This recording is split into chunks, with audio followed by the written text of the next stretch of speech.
बिस्मिल्लाहिर्रहमानिर्रहीम। एक साहिब थे जो शादी की तलाश में कहीं लंबे निकल गए और शादी की उम्र ही निकल गई।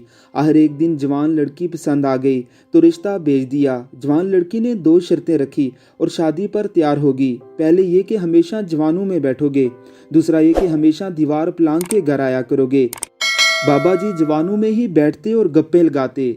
जवान जाहिर है सिर्फ लड़कियों की और प्यार मोहब्बत की ही बातें करते हैं। मंडियों के भाव से उन्हें दिलचस्पी नहीं और ना दीवारें चीन जैसी कहानियों से उन्हें कुछ लेना देना। बाबा जी का मूड हर वक्त रोमांटिक रहता। घर जाते तो एक झटके से दीवार पलांग कर घर में कूद जाते। आखिर एक दिन बाबा जी के पुराने जानने वाले मिल गए। वो उन्हें गिला शिकवा करके और घेर गार के अपने पिंडाल चौकड़ी में ले गए।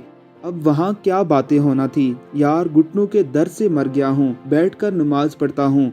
यार मेरा तो वुजू ही नहीं रहता। मेरे तो भाईजान रीढ़ की हड्डी का मोहरा खुल गया है।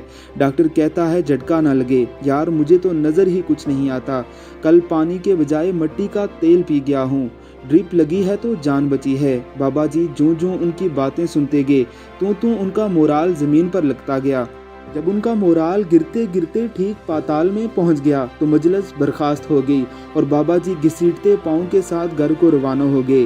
घर पहुंचकर दीवार को देखा तो घर की दीवार के बजाय वो दीवारें चीन लगने लगी। हिम्मत न पड़ी दीवार कूदने की। सोचने लगे कि कहीं बाबे फज्जे की तरह चुक ही ना निकल आए। आखिर मॉडल तो दोनों का एक ही था। बाबा जी ने कुंडी खटकाई। खट खट खट। अंदर से बीवी बोली, इसीलिए बोला था जवानों में बैठा कर। लगता है आज बुड्ढों की मजलिस अटेंड कर ली है, इसलिए हिम्मत जवाब दे गई है।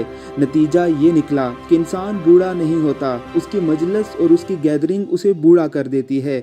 माहिरीन नफ्सियात कहते हैं कि मुअल्लम इसलिए जल्द बूढ़े नहीं होते कि वो बच्चों की मजलिस में रहते हैं। यूं वो माहौल उन पर टाइम एंड स्पेस के असरात को न्यूट्रल कर देता है। आपकी गैदरिंग ही आपकी पहचान है। अच्छे दोस्तों में बैठिए, हेल्थी गुफ्तगू कीजिए, चाको चौबंद रहिए। अल्लाह रब्बुल इज़्ज़त की ज़ात आपको तमाम बीमारियों से महफूज रखे। आमीन सुम आमीन।